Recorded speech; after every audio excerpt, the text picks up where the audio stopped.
안녕하십니까, 정치철학자 김만권입니다. 이렇게 여러분들 만나 뵙게 돼서 너무나 반가운데요.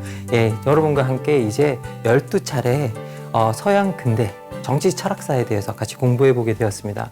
갑자기 제가 여러분한테 서양 근대 정치 철학사를 같이 공부하자 이렇게 말씀을 드리면 좀 이상하게 생각할 거예요. 도대체 왜 근대도 넘어섰다고 하는 이 시기에, 탈근대로 들어갔다고 하는 시기에 왜 우리가 근대를 배워야 하지? 그리고 왜 서양 정치 철학사 같은 것들을 배워야 하지? 여러분들이 되게 궁금하실 거라는 생각이 듭니다. 그래서 오늘 첫 번째 시간은요, 여러분에게 근대 서양 정치 철학사 속으로 데려다 드리는 그 첫 번째 안내의 시간이 되겠습니다. 그래서요, 왜 근대를 배우는가로부터 같이 여러분과 출발해 보았으면 좋겠습니다.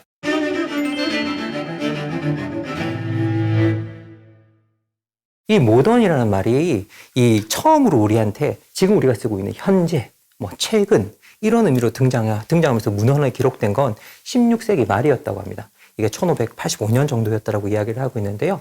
이 무렵부터 이제 어떤 의미로 쓰였느냐? 현재라는 시대와는 의미와 함께 낡지 않은 새로운 것의 등장, 이제 이런 것들로 의미로 쓰이고 있었다고 하는데요. 그래서 이게 고대라는 말과 대조적으로 쓰이고 있었는데, 사실 이 단어가 다 가지고 있는 뜻은 뭐였냐면 전통을 따르지 않는다라는 뜻이었어요. 전통을 따라가지 않는다. 전통과 단절됐다. 라는 그런 뜻을 가지고 있었는데, 그럼 이게 원래 어떤 의미였느냐라고 하면, 거참 저 사람 모던하네 라고 이야기했던 게, 이게 전통을 따르지 않는단 말이잖아요.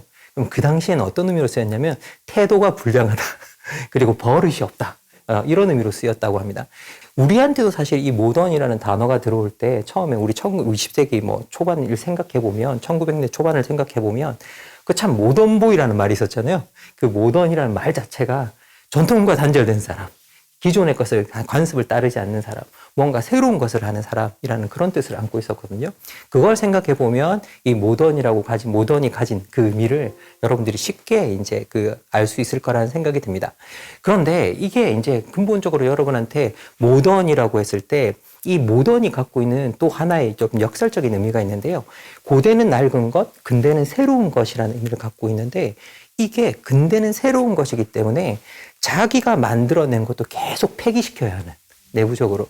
그래야만 근대가 유지될 수 있는 그렇다는 점에서 근대는 자기가 만들어내는 것을 끊임없이 폐기시키는 과정이었다라는 걸 여러분에게 말씀드릴 수 있고요. 우리가 근대를 산업사회로 정의하고 탈산업사회를 우리가 근대 이후의 사회, 소비사회 이렇게 정의하고 있지만, 사실은 근대가 가지고 있는 속성 자체가 소비사회로 넘어갈 수 있는 그런 내재적 속성을 가지고 있었다라는 것들, 그래서 이것들이 우리와 연결되어 있다라는 것들 여러분에게 말씀드릴 수 있을 것 같아요. 그런데 우리가 지금 현재 어쨌든 근대라고 했을 때, 이 근대를 가지고 가장 많이 표현하는 단어가 근대성이라는 단어입니다. 여러분 많이 들어보셨을 거예요. 자, 이게 우리가 근대성이라고 하면요, 이 말 자체가 갖고 있는 건 여러 가지 뜻이 있겠지만, 사실은 16세기 이후에 시작된 새로운 방식의 인간의 삶의 조건들, 여러 다양한 삶의 조건들을 의미하는 말이었습니다. 그러면 16세기로부터 시작된 인간의 다양한 삶의 조건들이 어떤 것이 있을까라고 생각해 보면, 정치적으로는 우리가 민족국가가 형성되기 시작했고요.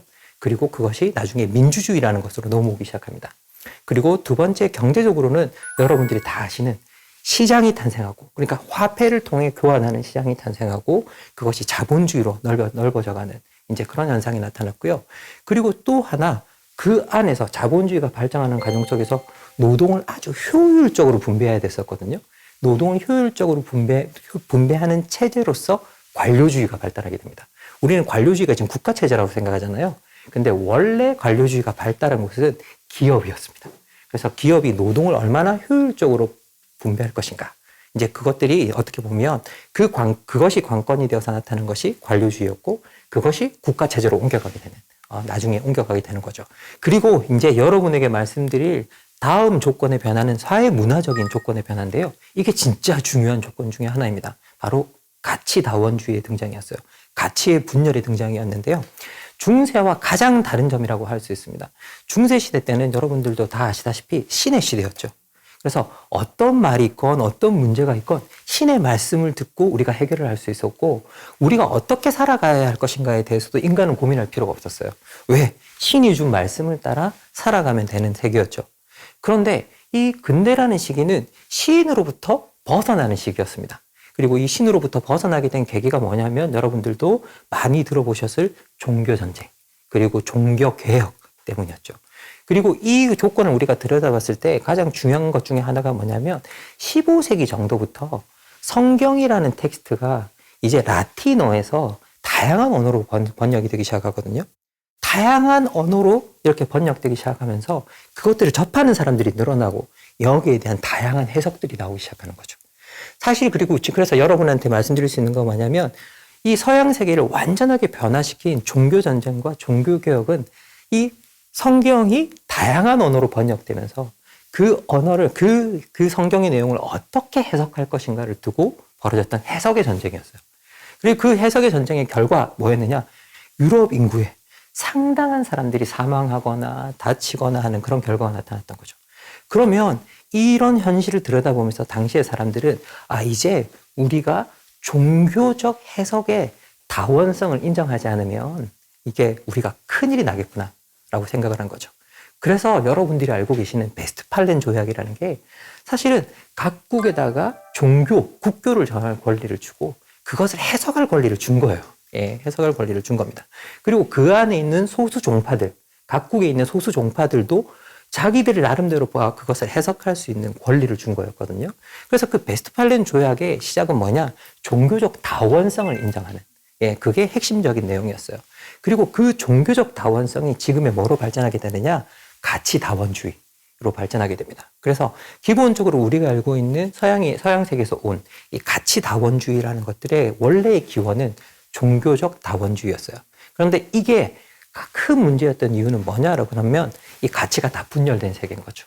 가치가 분열된 세계에서 과거에는 신의 말씀이 해결책이었는데 이제는 분열된 세계에서 누구의 가치가 더 오르면 누구의 가치가 더 나은 것인지를 인간 스스로 판단해야 되는 그런 지점에 이르게 된 것이었어. 지금은 우리가 너무나 익숙해져 있어서 아무렇지도 않지만 당시에는 이게 많은 사람들에게 혼란스러운 주제였습니다. 그래서 근대의 철학이 가장 열심히 중점적으로 다루었던 게 뭐냐? 이런 가치의 분열을 어떻게 다룰 것인가 였거든요.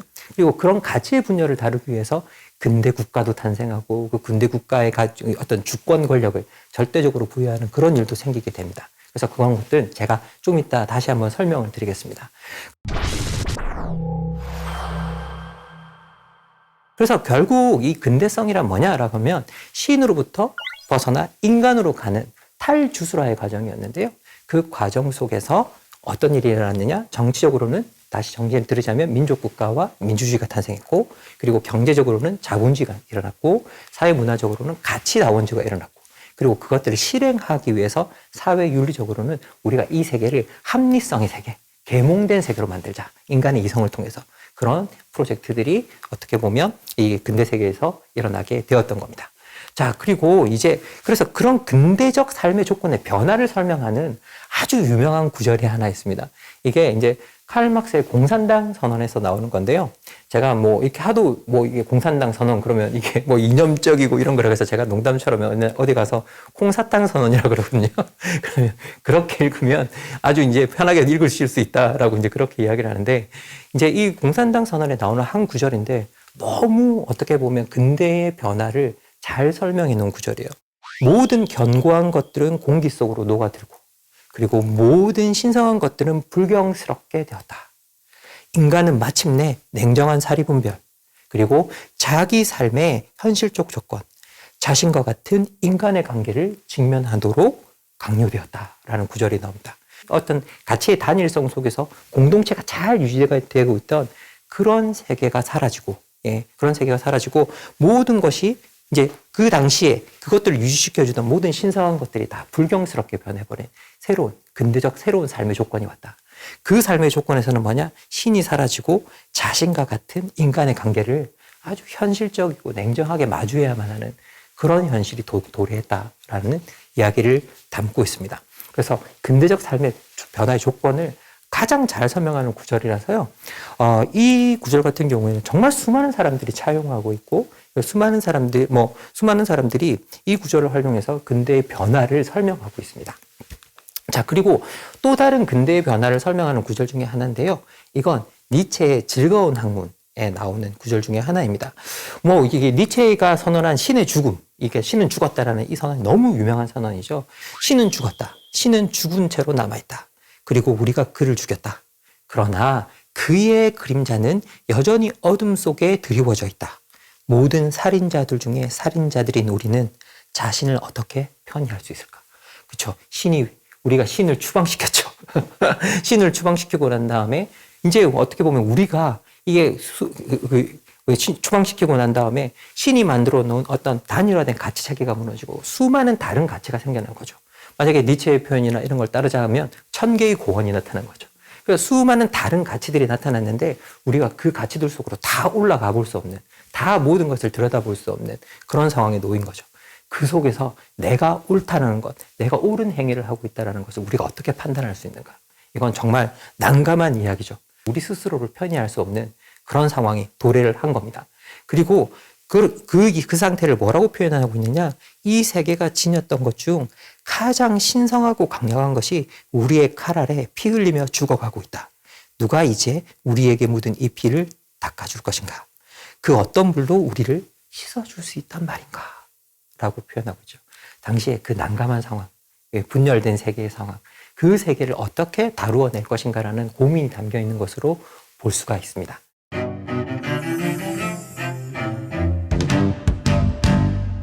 그러면 다시 한번 여러분에게 왜 우리가 근대를 공부하고 근대가 중요한가라고 했을 때 이렇게 바뀌어 온 삶의 조건 자체가 사실은 우리한테 지금도 고스란히 남아있기 때문입니다. 우리는 지금 지구화 시대를 사실은 살고 있잖아요.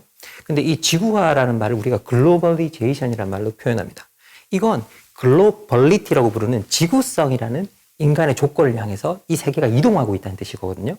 근데 문제는 뭐냐라고 하면 지금 우리가 지구성이라는 게 이 세계가 연결되고 있다는 것만 알 뿐 도대체 우리가 가고 있는 방향이 근대처럼 이게 뭐 자본주의라든지 민주주의라든지 민족주의라든지 어떤 방향성이 있는 것이 아니라 우리가 지금 현재로는 사실은 목적지를 모르고 가고 있거든요.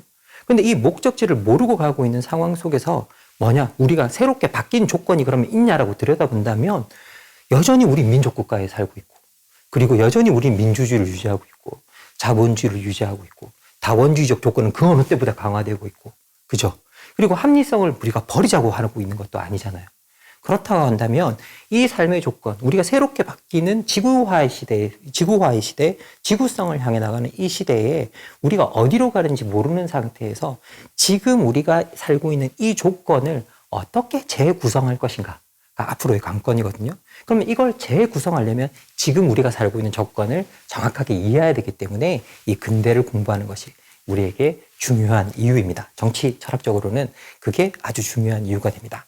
자, 그래서 여러분한테 이제 우리가 살펴볼 근대의 문제, 앞으로 우리가 11강 동안 남아있는 이야기들, 어떤 문제들을 살펴볼 것인지에 대해서 같이 한번 여러분과 보려고 합니다. 이제 여러분과 첫 번째 살펴보게 될 텍스트는 마키아벨리의 군주론입니다. 마키아벨리의 군주론, 어떻게 보면 정치학에서 가장 중요한 텍스트 중에 하나고요. 500년이 넘도록 지금도 강력하게 영향을 미치고 있고 누구나 다 이 책을 펼쳐놓고 읽고 있다고 할 정도로 어떻게 보면 지금도 유명한 책이죠. 근데 이 마키아벨리의 군주론이 담고 있는 이야기를 우리가 잘못 해석해서 마키아벨리가 뭐 정치인 보고 사악해져라 저라고 했다더라 뭐 이런 이야기로 자꾸 해석을 하는데 그건 군주론을 지금 이 시대에 가장 잘못 읽고 있는 방식입니다. 사실 마키아벨리가 우리한테 던졌던 질문은 뭐냐면요. 정치 지도자의 자질이 이게 사실 우리가 도덕적이어야 하는가? 아니면 이 사람이 도덕과 분리된 어떤 비도덕적인 그런 요소여야 하는가? 여전히 우리는 답을 못 찾고 있거든요. 그런데 이 질문을 마키아벨리가 처음으로 우리한테 유의미하게 던졌기 때문에 이 질문을 같이 한번 살펴보도록 하겠습니다. 그리고 두 번째 질문은요. 근대 주권국가는 어떻게 탄생했을까? 우리 주권국가가 있고 우리 주권은 불가침이니까 내정 간섭하지 마라. 뭐 이런 말들이 많이 나오죠. 그리고 이 주권이라는 것들은 어떤 주권이 있고 그리고 그것들을 갖다가 명령하는 사람이 있고 그것을 실행하는 사람이 있는 소위 말해 명령과 복종의 구조로 사실은 만들어져 있거든요. 그런데 이런 명령과 복종의 구조의 근대적 주권이 어떻게 탄생하게 되었는가? 이걸 우리는 홉스의 리바이어던이라는 텍스트를 통해서 알아볼 텐데요.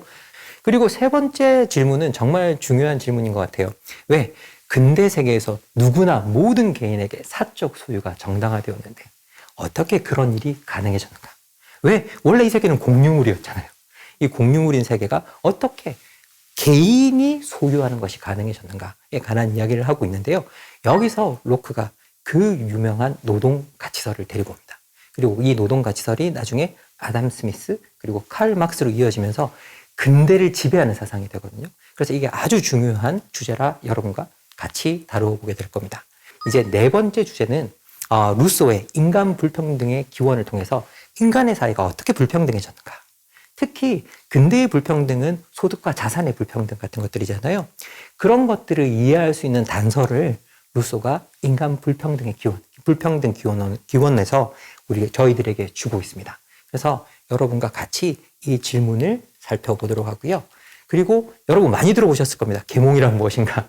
우리가 이렇게 우리가 계몽된 사람이 되어야 된다라고 이야기를 하면 이제는 어디서 계몽질이야? 라고 이제 그렇게 표현하는 사람들도 상당히 많은데요. 그런데 정말 이 계몽의 의미를 우리가 알면서 그렇게 이야기하고 있는 걸까? 예. 그럼 도대체 왜 계몽이 근대에서 중요해졌던 걸까? 그리고 지금의 계몽이라는 것들이 그 말하는 계몽이 지금에도 여전히 중요한 이야기일까? 라는 것들에 대해서 여러분하고 같이 살펴보겠습니다. 그리고 이제부터는 또 본격적으로 여러분들이 너무나 잘 알고 있는 자본주의라는 조건을 같이 이제 살펴보게 될 텐데요. 바로 이걸 이해하기 위해서 아담 스미스의 국부론을 살펴보게 됩니다. 여기서는 우리가 흔히 알고 있는 왜 국가는 시장에 간섭하지 말아야 할까라는 주제로부터 시작해서 정말 아담 스미스가 국부론에서 국가에게 시장에게 간섭하지 말라고 하고 있는 걸까? 이게 진짜 포인트일까? 그 이야기를 하고 있긴 있거든요. 근데 그 이야기도 같이 한번 살펴보도록 하겠습니다. 자, 그리고 그 다음 텍스트는 여러분 벤담의 도덕과 입법의 원리 서설이라는 텍스트를 통해서 근대 세계를 지배한 가치인 효용에 대해서 알아보게 될 겁니다. 그리고 이 효용이 어떻게 노동과 만나게 되는가를 갖다가 이 도덕과 입법의 서설의 원리와 함께 이 벤담이 쓴 그 유명한 파놉티콘이라는 텍스트를 같이 살펴봄으로써 여러분과 이해해 보고자 합니다. 그리고 한편으로는요, 시장의 자유가 극단적으로 치닫지 않도록 만들어주는 하나의 요소로서 이제 정치적 자유에 대해서 여러분과 알아보게 될 텐데요. 이건 여러분들이 너무나 잘 알고 계시는 미래 자유론이라는 텍스트를 통해서 같이 알아보도록 하겠습니다. 그리고 이 자유론이 근대의 모든 인간 개인에게는 스스로를 표현할 수 있는 힘이 있다라는 이야기를 하고 있다고 한다면 반대쪽에서 그것을 의심했던 모든 개인에게 정말로 그게 있다고? 라고 그걸 의심했던 유명한 사상가가 바로 이 프리드리히 니체라는 인물입니다.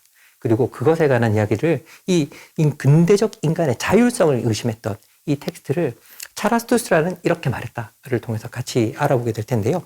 마지막 두 강은요, 정말 중요한 문제를 다루게 됩니다. 자본주의 세계에서 인간의 운명이란 무엇인가? 자본주의 세계에 살 수밖에 없는 운명을 가지고 태어났다라고 이 막스 베버라는 인물은 이야기하고 있습니다. 이 이야기를 프로테스탄트 윤리를 중심으로 같이 살펴보게 될 거고요. 그리고 아니다. 이 세계가 우리를 얼마나 소외시키고 있는가. 지금 자본주의 세계라는 것들이 자본주의가 만든 합리성이라는 것들이 우리를 얼마나 소외시키고 있는가 우리는 너무나 잘 알고 있다. 이 세계 바깥으로 우리는 나갈 수 있다라는 이야기를 전달하는 사람이 여러분들이 너무나 잘 알고 계시는 마르크스입니다. 그리고 이 이야기가 철학적으로 담긴 텍스트로서 경제 철학 수고를 여러분과 같이 한번 살펴보도록 하겠습니다. 이렇게 이제 여러분들과 같이요, 12강을 통해서 근대 정치 철학사에 대해서 같이 알아보게 될 것입니다. 그리고 이걸 알아보는 과정 속에서 이 주제들을 고민하면서 이 주제들이 어떻게 지금 현재와 연결이 되고 그리고 미래와 연결이 되는지에 대해서 남은 11강 동안 여러분과 같이 고민해 보도록 하겠습니다. 오늘 긴 강의를 들어주셔서 너무 감사드립니다.